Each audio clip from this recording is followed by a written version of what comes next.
నమస్కారం. అమృతం కార్యక్రమానికి స్వాగతం. కొందరుంటారండి, ప్రతి ఒక్క విషయంలో అందరి సలహాలు సూచనలు అడుగుతూ ఉంటారు. కానీ చివరికి అది చేస్తారా అంటే అది చెయ్యరు, వాళ్ళకి కావాల్సిందే చేస్తారు. మరి ఎందుకు అడగడము? అయితే కొన్ని విషయాల్లో మాత్రం 100% మనకన్నా వాళ్ళకి బాగా ఎక్స్పీరియన్స్ ఉంది అని మనకు తెలిస్తే గనక వాళ్ళని అడిగి తెలుసుకోవచ్చు. అది చదువుల విషయంలో అయినా, ఉద్యోగం విషయంలో అయినా, ఇన్ జనరల్గా కూడా హెల్త్ విషయంలో అయినా, ఏదైనా కూడా మనకన్నా వాళ్ళకి బాగా తెలుసు అంటే 100% మనం వాళ్ళని చూసి ఇన్ఫ్లుయెన్స్ అవ్వచ్చు, వాళ్ళ దగ్గర నుంచి సలహాలు సూచనలు తీసుకోవచ్చు. కానీ మనకన్నా గొప్పగా వీళ్ళకి 100% తెలియకపోయి ఉండొచ్చు అని అనుకుంటే గనక తీసుకోవడం కూడా వ్యర్థం కదా. వేరే వాళ్ళ దగ్గర నుంచి ఏదైనా నేర్చుకునేటప్పుడు ఆచి తూచి నేర్చుకొని చేసుకుంటే బెటర్. మరి అలా మన అమృతం కార్యక్రమం ద్వారా మాత్రం 100% గుండెల మీద భారం వేసుకొని నేర్చుకోవచ్చండి. ఎందుకంటే మేము వంటల్ని చక్కగా ఫిల్టర్ చేసి దాన్ని సాన పట్టి ఆరోగ్యాన్ని జోడించి మీ అందరికీ అందిస్తూ ఉంటాం కాబట్టి. మరి అందులో భాగంగా ఈరోజు నేను తయారు చేయబోయే మొదటి వంట పేరేంటో తెలుసా? సామ బచ్చలి మినపట్టు. సామలు బచ్చలి కూర, ఈ రెండింటి కాంబినేషన్తో మినపట్టు. ఆహా, ఎంత బాగుంటుందో ఊహించుకుంటేనే నోరు ఊరిపోతుంది. నేర్చేసుకుందాం. మరి ముందుగా కావాల్సిన పదార్థాలు ఏంటో చూసేద్దాం. సామ బచ్చలి మినపట్టు తయారు చేసుకోవడానికి కావాల్సిన పదార్థాలు: నానబెట్టుకున్న సామలు 1 కప్పు, నానబెట్టుకున్న మినపప్పు 1 కప్పు, ఉల్లికాడలు 1/2 కప్పు, చిల్లీ ఫ్లేక్స్ కొద్దిగా, అల్లం ముక్కలు 1 టేబుల్ స్పూన్, మిరియాలు 2 టేబుల్ స్పూన్లు, ఉప్పు తగినంత, బచ్చలి కూర 1 కప్పు, నెయ్యి 2 టేబుల్ స్పూన్లు. సామల బచ్చలి మినపట్టు తయారు చేసుకోవడానికి కావాల్సిన పదార్థాలన్నీ కూడా రెడీగా ఉన్నాయి. మనం సామలు నానబెట్టుకున్నాము, మినపప్పు నానబెట్టుకున్నాము, బచ్చలి కూర కట్ చేసుకొని పెట్టుకున్నాము. సో సామల గురించి చెప్పాలి అంటే సామలు లివర్ పనితీరుని, తర్వాత కిడ్నీ పనితీరుని, అంటే కిడ్నీ స్టోన్ నివారించడము, ఇలాంటివన్నీ చాలా బాగా హెల్ప్ చేస్తుంది అనమాట సామలు అనేవి. సామలు చాలా ఈజీ టు డైజెస్ట్, ఎముకల ఆరోగ్యానికి మంచిది, చాలా దృఢంగా ఉంచుతుంది. అందుకే ఎదిగే పిల్లలకు కూడా సామలు ఎక్కువగా పెట్టండి, పెద్దవాళ్ళకు కూడా ఎక్కువగా పెట్టండి అని చెప్తూ ఉంటారు. అంతేకాకుండా ఇందులో యాంటీ ఆక్సిడెంట్స్ కూడా ఎక్కువగా ఉంటాయి. అలాగే కంటి ఆరోగ్యానికి కూడా మంచిది. మరి ఇన్ని ఉపయోగాలు మన సామలతో ఉన్నాయి. అలాగే మనం ఈరోజు ఏంటి బచ్చలి కూర కూడా వాడుతున్నాం. బచ్చలి కూర గురించి చెప్పాలి అంటే ఇంకా ఆకుకూరలు అన్నీ కూడా రారాజులే అని చెప్పొచ్చు. అందులో బచ్చలి కూర ఏంటంటే ఇందులో కూడా మంచిగా మనకు ఫోలేట్ ఉంటుంది, సెలీనియం ఉంటుంది, తర్వాత ఒమేగా-3 ఫ్యాటీ యాసిడ్స్ ఉంటాయి, నరాల శక్తిని పెంపొందించేటువంటి ఎలిమెంట్స్ ఉంటాయి. ఇందులో కూడా మనకు ఓవరాల్గా ఇమ్యూన్ సిస్టమ్ని ఇంప్రూవ్ చేసేటువంటి ఎలిమెంట్స్ కూడా ఉంటాయి. ఇలా మనకు బచ్చలి కూర కూడా ఆరోగ్యానికి చాలా చాలా మంచిది. సో ఈ రెండింటి కాంబినేషన్తో మనం ఈరోజు ఒక మినపట్టు వేయబోతున్నాం. ఇక మినపప్పులో కూడా హై ప్రోటీన్, మంచి ఎనర్జీ, పిల్లలందరికీ కూడా ముఖ్యంగా మనం ఇవ్వాల్సింది ఏంటి అంటే మన కిచెన్లోంచి మినపప్పు. అంటే మినపప్పు బాగా గట్టిగా అవుతారు, స్ట్రాంగ్గా అవుతారు. సో చిన్నప్పుడు వాళ్ళకి మనం ఎంత ఆరోగ్యకరమైన ఆహారం ఇస్తే అది వాళ్ళకు లైఫ్ టైం చాలా బాగా ఉపయోగపడుతుంది అనమాట. సో ఫస్ట్ మనం ఏం చేద్దామంటే, మనం ఇలా సామలు నానబెట్టేసుకున్నాం కదా, నానబెట్టుకున్న సామల్ని ఇలా ఒక బౌల్లోకి తీసేసుకుందాం, మిక్సింగ్ బౌల్లోకి. అలాగే మనం ముందుగా ఒక 2 గంటల పాటు నానబెట్టుకున్నటువంటి మినప్పప్పు, అలాగే సన్నగా తరుక్కున్న అల్లం ముక్కలు మనం రుబ్బేసుకునేటప్పుడే వేసేసుకున్నాం అనుకోండి, చక్కగా మనకు ఆ టేస్ట్ అంతా కూడా ఓవరాల్గా పిండికంతా కూడా పడుతుంది, అలా మధ్య మధ్యలో లేకుండా. ఆ తర్వాత మిరియాలు కూడా మనము రుబ్బుకునేటప్పుడే వేసేసుకుందాం. ఆ తర్వాత బచ్చలి కూర మంచి చక్కగా సన్నగా తరుక్కొని కట్ చేసుకొని పెట్టుకున్న బచ్చలి కూర. ఇప్పుడు ఇవన్నిటినీ కూడా మనము కొంచెం నీళ్లు పోసుకుంటూ, ఎలా ఉండాలి అంటే ఒక దోసపిండి కన్సిస్టెన్సీ అని చెప్పచ్చు, అలా చక్కగా మనం రుబ్బేసుకుందాం. ఓకే, సో ఇందులో అన్నీ ఉన్నాయండి. ఇక సామలు, బచ్చలి కూర, మినపప్పు వెరీ వెరీ హెల్దీ. మనకు సామలు మాత్రము మీరు ముందు రోజు రాత్రి నానబెట్టుకుంటే సరిపోతుంది. మినపప్పు మీరు లేచిన తర్వాత కూడా నానబెట్టుకుంటే చాలు, 2 hours. హాట్ వాటర్లో అయితే 1 hour కూడా సరిపోతుంది. సో పెద్ద కష్టమైన విషయం ఏం కాదు. ఈ మినపట్టు చేసుకోవాలి అంటే అమ్మో చాలా ప్రాసెస్ ఉంటుందేమో, ఏమీ లేదండి. ముందు రోజు రాత్రి సామలు మాత్రం నానబెట్టుకోండి, అదొక్కటే మీరు చేయాల్సినటువంటి పని. ఓకే, మరి చక్కగా దీంట్లో నీళ్లు పోసుకొని రుబ్బుకొని తీసుకొచ్చేస్తాను. ఆ తర్వాత మనం మినపట్టు ఎలా వేయాలో నేర్చుకుందాం. అంటే మనకు బచ్చలి కూర వేసాం కదా, మనకు రంగు ఎంత డిఫరెంట్గా మారిపోయింది చూసారా. ఈ కన్సిస్టెన్సీ చూపిస్తున్నానండి, ఇలా అన్నమాట. ఓకే, పర్ఫెక్ట్గా వచ్చింది. ఇప్పుడు దీంట్లో మనం కాస్త ఉప్పు యాడ్ చేసుకుందాం. కావాల్సినంత ఉప్పు వేసేసుకుందాం. ఇంతవరకు మనం ఉప్పు వేయలేదు చూసారా, ఇప్పుడే వేసుకుందాం. ఓకే, ఇది ఒక్కసారి మిక్స్ చేసేసుకుందాము. అలాగే స్టవ్ వెలిగించేసుకుందాం.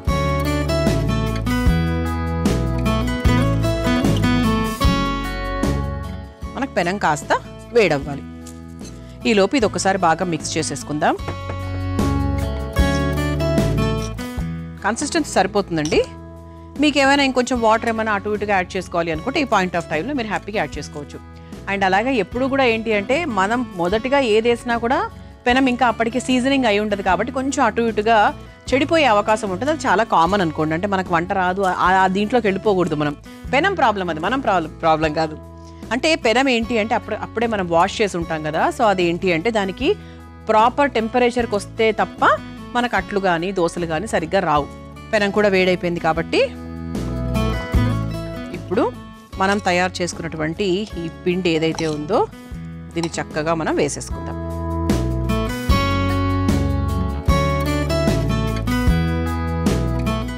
ఇది కొంచెం మనకు లావుగానే వస్తుందండి, మరీ పలచగా వేసుకోకూడదు. ఇప్పుడు ఇది మనకు సిమ్లోనే పెట్టుకొని చేసుకోవాలి. దీంట్లో మనం చక్కగా నెయ్యి వేసుకుంటూ కాలుస్తున్నాం. ఇలా చక్కగా మనం నెయ్యి వేసేసుకున్నాం కదా. ఇప్పుడు ఇది కొంచెం మనకి ఇలా పిండి పిండిగా ఉన్నప్పుడే ఉల్లికాడలు కూడా వేసేసుకుందాము, సన్నగా తరుక్కున్నవి. ఆ తర్వాత చక్కగా చిల్లీ ఫ్లేక్స్, అంటే కొంచెం మనకి ఆకర్షణీయంగా ఉంటుంది, పిల్లలు కూడా తింటారు కాబట్టి వాళ్ళకి ఏదో పిజ్జా ఫీలింగ్ ఇచ్చినట్టు ఉంటుంది. ఇలా వేసుకున్నాక ఒక్కసారి ఇలా మీరు ట్యాప్ చేసుకుందాం లైట్గా. కొంచెం మనకు పచ్చిగా ఉన్నప్పుడు ట్యాప్ చేసుకుంటేనే మనకు విరిగిపోకుండా ఉంటాయన్నమాట. సో పైనుంచి కూడా కాస్త నెయ్యి వేసుకోవచ్చు. నువ్వుల్లో ఉండేటువంటి మెలనిన్ అనేటువంటి కాంపోనెంట్ వల్ల ఏంటి అంటే మనకు తెల్ల జుట్టు అనేది త్వరగా నల్లబడుతుంది. అలాగే నువ్వుల్లో అధికంగా కాల్షియం, ఐరన్ కూడా ఉంటుంది కాబట్టి ఎముకల్ని దృఢంగా చేస్తుంది, అలాగే రక్తహీనతని కూడా తగ్గిస్తుంది. మరి ఇంకెందుకు ఆలస్యం, నువ్వుల చిక్కీనో లేకపోతే నువ్వుల్ని పొడునో లేకపోతే నువ్వులో తినడం మొదలు పెట్టేసేయండి. మరొకసారి ఇటువైపు తిప్పి చూద్దాము. పర్ఫెక్ట్గా అయింది చూసారా, చక్కగా ఇలా మనకి ఇదంతా కూడా రోస్ట్ అయిపోయింది. ఇంకా నెయ్యిలో చేసినందుకు ఇంక అసలు స్మెల్ గురించి చెప్పనక్కర్లేదండి. సో మన ప్లేట్ కూడా రెడీగా ఉంది కాబట్టి సర్వ్ చేసేసుకుందాం.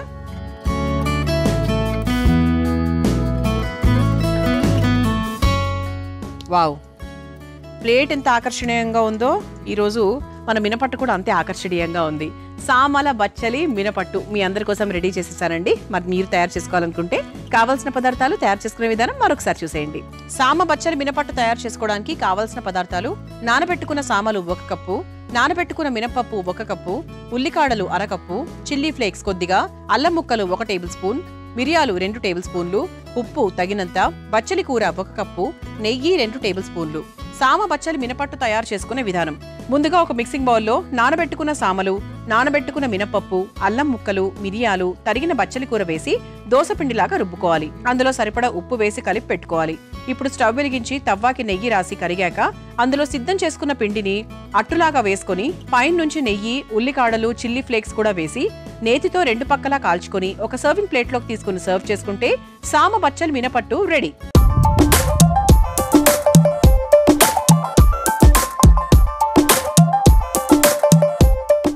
సామ బచ్చలి మినపట్టు తయారు చేసుకోవడానికి కావాల్సిన పదార్థాలు, తయారు చేసుకునే విధానం చూసారు కదా. ఇక నేను టేస్ట్ చేయకుండా ఉండలేకపోతున్నానండి. నాకు అప్పటి నుంచి చాలా అసలు నోరు ఊరిపోతుంది అనమాట. అంటే నెయ్యితో చేసినప్పటి నుంచి ఇంకా ఎక్కువ స్టార్ట్ అయిందనమాట. సో టేస్ట్ చేసేస్తాను.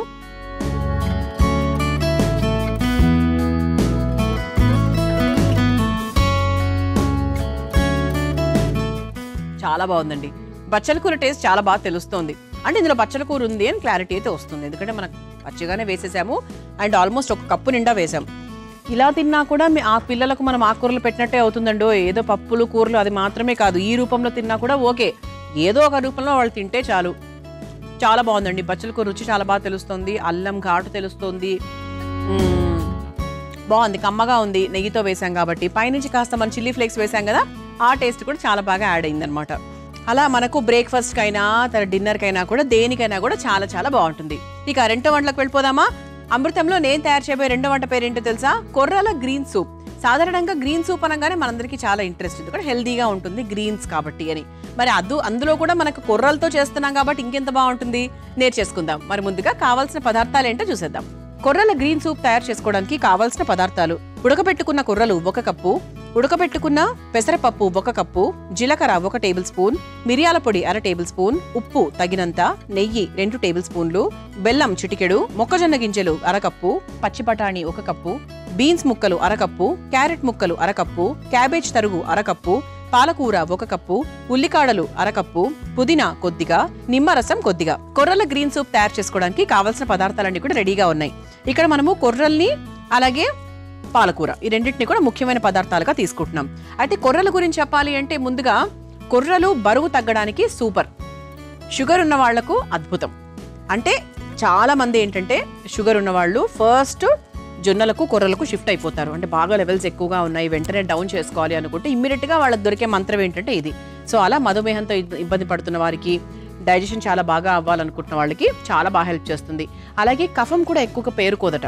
అందుకే మనకి ఏంటంటే కఫము వచ్చేటువంటి అవకాశం బాగా ఎక్కువగా ఉన్న వాళ్ళకి ఏంటి అంటే ఈ కొర్రలు అనేవి చాలా బాగా ఉపయోగపడతాయి. అంతేకాకుండా మంచి ఎనర్జీని ఇస్తుంది, ఎముకల్ని చాలా దృఢంగా చేస్తుంది, మలబద్ధకం సమస్య చాలా వరకు తగ్గిస్తుంది. ఓవరాల్గా హెల్త్ విషయంలో చూసుకుంటే ఇందులో మంచి యాంటీ ఆక్సిడెంట్స్, చాలా మంచి ఐరన్ కంటెంట్, ఫైబర్ అన్ని ఎక్కువగా ఉంటాయి కాబట్టి ఆరోగ్యానికి సూపర్ అనమాట. అలాగే ఇప్పుడు మనకు పాలకూర విషయానికి వస్తే ఇంకా పాలకూర గురించి ఏం చెప్పాలి, అది కూడా రారాజు. అంటే ఈరోజు మనం మొదటి వంటలో బచ్చల కూర, ఈ వంటలో పాలకూర తీసుకుంటున్నాం. ఆకుకూరల్ని ప్రథమంగా తీసుకుంటున్నామని చెప్పాలి ఈరోజు మన ఎపిసోడ్లో. సో ఇదేంటి అంటే ఇందులో ఫోలేట్ ఎక్కువగా ఉంటుంది, డైజెషన్ చాలా బాగా అవుతుంది. పాలకూర అంటే కంటి ఆరోగ్యానికి మంచిది. ఒక మనిషి నీరసంగా ఉన్నా కూడా లాస్ట్ విటమిన్స్ మినరల్స్ ఏమైనా కావాలి అంటే కూడా మనకు పాలకూరలో అధికంగా ఉంటాయన్నమాట. ఇలా ఓవరాల్ హెల్త్కి ఇమ్యూనిటీ పవర్ కావాలి అనుకుంటే మనకు పాలకూర చాలా మంచిది. అలాగే కంటి ఆరోగ్యానికి కూడా చాలా మంచిది.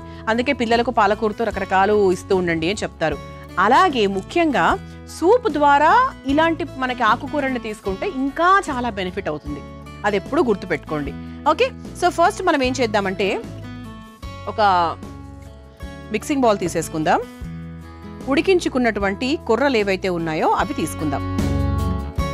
1 కప్పు తీసుకుంటున్నాము, ఎంత అవసరమో అంత వాడుకోవచ్చు. తర్వాత 1 కప్పు కొర్రలు తీసుకుంటే దానికి 1/3 కప్పు ఉడికించినటువంటి పెసరపప్పు తీసుకుందాం. ఓకే, తర్వాత దీనికి సరిపడా జీలకర్ర, దాంతోపాటు 1 కప్పు పాలకూర. ఆ కూరలో మనకి ఎంత వేసుకుంటే అంత టేస్ట్ కాబట్టి 1 కప్పు నిండా వేసేసాను. సో ఇప్పుడు ఈ 4 పదార్థాలను చక్కగా మనము కొంత నీళ్లు పోసుకొని మెత్తగా రుబ్బేసుకుందాం. రుబ్బుకున్న తర్వాత మనం అసలు ఈ కొర్రల గ్రీన్ సూప్ ఎలా తయారు చేస్తున్నాము, ఇంకా దీంట్లో ఏమేమి వేస్తున్నాము ఇవన్నీ కూడా ఎక్స్ప్లెయిన్ చేస్తాను క్లియర్గా. ముందుగా దీన్ని రుబ్బుకొని తీసుకొచ్చేద్దాం. చూసారా, ఇలా చక్కగా మనం ఒక పేస్ట్ లాగా తయారు చేసేసుకున్నాం. తర్వాత మనం అంటే మనకి బాండీలోకి వేసుకున్న తర్వాత మనం నీళ్ళు యాడ్ చేసుకోవాలంటే చేసుకోవచ్చు. సో ప్రస్తుతానికి దీన్ని పక్కన పెట్టేసుకుందాం. ఇప్పుడు స్టవ్ వెలిగించేసుకుందాం.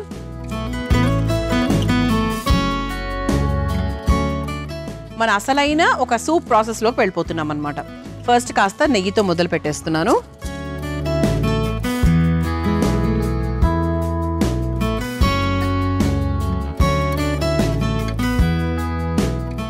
కొంచెం నెయ్యి కరిగిన తర్వాత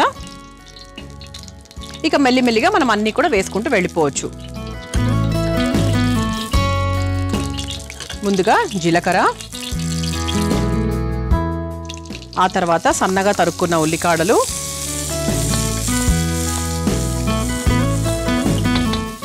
ఆ తర్వాత సన్నగా తరుక్కున్న బీన్స్, ఇంకా అన్ని అంటే మనము రెడీగా పెట్టుకున్న వెజిటబుల్స్ అన్ని కూడా మెల్లిగా ఒక్కొక్కటిగా వేసుకుంటూ వెళ్ళిపోవడమే. బీన్స్ ఒక్కసారి లైట్గా ఇలా వేయించాక పచ్చి బఠానీలు,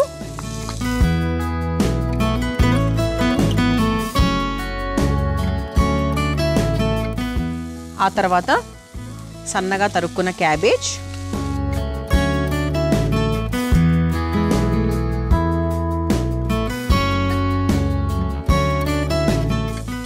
ఆ తర్వాత స్వీట్ కార్న్.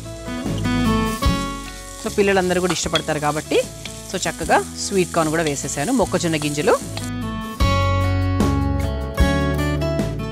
ఆ తర్వాత సన్నగా తరుక్కున్న క్యారెట్ ముక్కలు. అంటే ఇవన్నీ కూడా నేను వేసిన ప్రతి ఒక్క వెజిటబుల్ కూడా ఏంటి అంటే మనకి ఎక్కువగా ఉడకాల్సిన అవసరం లేనిది. సూప్ అన్నా సాలెడ్ అన్నా కూడా మనం అసలు సాలెడ్ అంటే అసలు ఉడికించకూడదు అనుకోండి. సూప్ అంటే చాలా లైట్గా అంటే మనకు అలా కచ్చాపచ్చాక నోటికి తగులుతూ ఉంటేనే అది బాగుంటుంది. అలా ఏదైతే మనకు సెట్ అవుతుందో అఫ్కోర్స్ మనం సూప్లో అది మాత్రమే వేస్తూ ఉంటాం కాబట్టి అవే వేసాను. ఆ తర్వాత మంచి ఫ్లేవర్కి తగ్గట్టుగా మనం కాస్త పుదీనాను కూడా జోడించేద్దాం. చాలా బాగుంటుంది. అంటే పుదీనా ఫ్లేవర్ అనేది సూప్కి చాలా బాగా యాడ్ అవుతుంది. సూప్ కనే కాదు, పుదీనా ఎందులోకి వేసుకున్నా కూడా చాలా టేస్టీగా ఉంటుంది అనుకోండి. ఆ తర్వాత ఇందులో కాస్త ఉప్పు కూడా వేసేసుకుందాం. అంటే మనకు ఈ కూరగాయలు ఇంకొంచెం త్వరగా మగ్గుతాయి.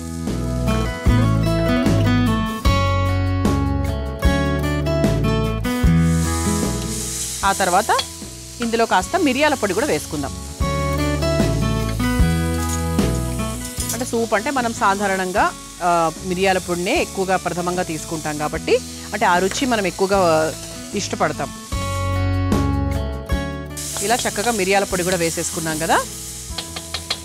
ఇప్పుడు మనం ముందుగా తయారు చేసుకొని పెట్టుకున్నటువంటి ఈ పేస్ట్ ఏదైతే ఉందో పాలకూర పేస్ట్, సో దీన్ని మనం అవసరానికి తగ్గట్టుగా చూసుకొని వేసుకుందాం. ఇప్పుడు ఈ క్వాంటిటీకి అంటే ఈ కూరగాయలకు తగ్గట్టుగా నేను ఈ కొర్రలు అలాగే పాలకూర మిశ్రమాన్ని వేస్తున్నా. ఇంత సరిపోతుందండి.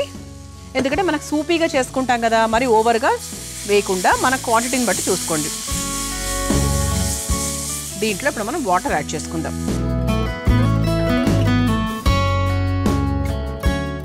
సో మనకి ఇలా చక్కగా సూపీగా ఉండాలి కాబట్టి బాగా జారుగానే తయారు చేసుకోవాలండి. ఇలా కలుపుకుంటూ చేసుకుంటే ఒక చిన్న మనకు అందాజా వస్తుంది. కొంచెం వేసేసుకుంటే అది మరుగుతుంది కాబట్టి కొంచెం దగ్గర పడుతుంది మళ్ళీ కూడా. అప్పుడప్పుడు మనం అప్పడాలు వేయించుకోవాలనుకుంటూ ఉంటాము, కానీ అమ్మో డీప్ ఫ్రై చేయాలా అని కూడా భయపడుతూ ఉంటాం. ఈసారి ఏం చేయండి అంటే అప్పడాలు, మనకు పచ్చి అప్పడాలు ఉంటాయి కదా, దానికి చక్కగా నూనె రాసేయండి. దాన్ని మనకు నిప్పుల మీద అటు ఇటు చక్కగా కాల్చినట్టయితే కూడా అప్పడాలు చాలా బాగా తయారవుతాయి అన్నమాట. చాలా టేస్టీగా కూడా ఉంటాయి, తక్కువ నూనె కూడా అబ్జార్బ్ చేస్తాయి. మరి ఈసారి అప్పడాలు వేయించుకునేటప్పుడు ఈ చిట్కాని తప్పకుండా ఉపయోగించండి. కొర్రల గ్రీన్ సూప్ రెడీ అయిపోయింది. చివరిగా మనం ఏం చేద్దామంటే ఒక చిన్న బెల్లం ముక్కండి, ఆ చిరు టేస్ట్ కోసం అన్నమాట. చాలా తక్కువ వేస్తున్నాను, ఒకవేళ వద్దు అనుకున్న వాళ్ళు వదిలేయచ్చు కూడా. ఇది ఒకసారి కలిపేసుకొని స్టవ్ ఆఫ్ చేసేసుకుందాం. ఓకే, ఇప్పుడు ఒక సర్వింగ్ బౌల్లోకి తీసేసుకుందాం. సో కొర్రల గ్రీన్ సూప్ చాలా గ్రీన్గా అంటే పేరుకు తగ్గట్టుగానే మనం కూడా చేసుకున్నాం అనమాట. అంటే పాలకూరలు, ఈ పచ్చల కూరలు ఇవన్నీ వేసినప్పుడు ఆటోమేటిక్గా రంగు చాలా బాగా అయిపోతుంది. అంటే అది గ్రీన్ కలర్లో అయిపోతుంది దాన్ని ఎంత చేసినా కూడా. అయితే మనం చివరిగా ఏం చేద్దామంటే పైన నుంచి కాస్త నిమ్మరసం పిండుకుందాం. అంటే కొంచెం మనకు చల్లారిన తర్వాత పిండుకుంటే ఇంకొంచెం బెటర్. లేదు సో ప్రస్తుతానికి ఓకే అనుకుంటే మాత్రము ఇలా చక్కగా పైన నుంచి కాస్త నిమ్మరసము, అలాగే అలా చక్కగా మిరియాల పొడి. అంటే పిల్లలు తింటున్నారు అట్లా ఏమైనా అనుకుంటే కనుక కొంచెం చూసుకొని వేసుకోండి, వేసుకోకపోయినా కూడా పర్వాలేదు. ఇలా చక్కగా వేడివేడిగా రుచికరమైన కొర్రల గ్రీన్ సూప్ మీ అందరి కోసం రెడీ అయిపోయిందండి. మీరు తయారు చేసుకోవాలనుకుంటే కావాల్సిన పదార్థాలు, తయారు చేసుకునే విధానం మరొకసారి చూసేయండి. కొర్రల గ్రీన్ సూప్ తయారు చేసుకోవడానికి కావాల్సిన పదార్థాలు: ఉడకబెట్టుకున్న కొర్రలు 1 కప్పు, ఉడకబెట్టుకున్న పెసరపప్పు 1 కప్పు, జీలకర్ర 1 టేబుల్ స్పూన్, మిరియాల పొడి 1/2 టేబుల్ స్పూన్, ఉప్పు తగినంత, నెయ్యి 2 టేబుల్ స్పూన్లు, బెల్లం చిటికెడు, మొక్కజొన్న గింజలు 1/2 కప్పు, పచ్చి బఠాణీ 1 కప్పు, బీన్స్ ముక్కలు 1/2 కప్పు, క్యారెట్ ముక్కలు 1/2 కప్పు, క్యాబేజ్ తరుగు 1/2 కప్పు, పాలకూర 1 కప్పు, ఉల్లికాడలు 1/2 కప్పు, పుదీనా కొద్దిగా, నిమ్మరసం కొద్దిగా. కొర్రల గ్రీన్ సూప్ తయారు చేసుకునే విధానం: ముందుగా ఒక మిక్సింగ్ బౌల్లో ఉడికించిన కొర్రలు, ఉడికించిన పెసరపప్పు, జీలకర్ర, తరిగిన పాలకూర వేసి మెత్తగా రుబ్బుకొని పెట్టుకోవాలి. ఇప్పుడు స్టవ్ వెలిగించి బాండీలో నెయ్యి వేసి కరిగాక అందులో జీలకర్ర, ఉల్లికాడలు, తరిగిన బీన్స్, పచ్చి బఠానీలు, తరిగిన క్యాబేజ్, మొక్కజొన్న గింజలు, క్యారెట్ ముక్కలు, పుదీనా, ఉప్పు, మిరియాల పొడి వేసి వేయించుకోవాలి. తర్వాత అందులో మెత్తగా రుబ్బుకున్న పాలకూర కొర్రల పేస్ట్ వేసి కొంచెం నీళ్లు పోసి బాగా మరిగించుకొని చివరిగా ఒక చిన్న బెల్లం ముక్కను వేసి స్టవ్ ఆఫ్ చేసుకొని ఒక సర్వింగ్ బౌల్లోకి తీసుకొని పైనుంచి కాస్త నిమ్మరసం, మిరియాల పొడి వేసి సర్వ్ చేసుకుంటే కొర్రల గ్రీన్ సూప్ రెడీ.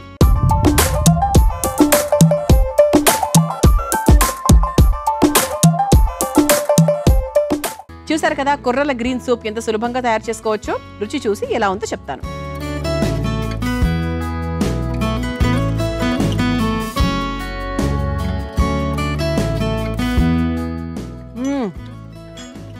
కన్సిస్టెన్సీ అయితే పర్ఫెక్ట్గా వచ్చిందండి. మనం ఎక్కడ ఏ పిండ్లు వాడలేదు చూసారా. మామూలుగా అయితే మొక్కజొన్న పిండి వాడతారు కదా మనకి సూప్ కన్సిస్టెన్సీ కోసము.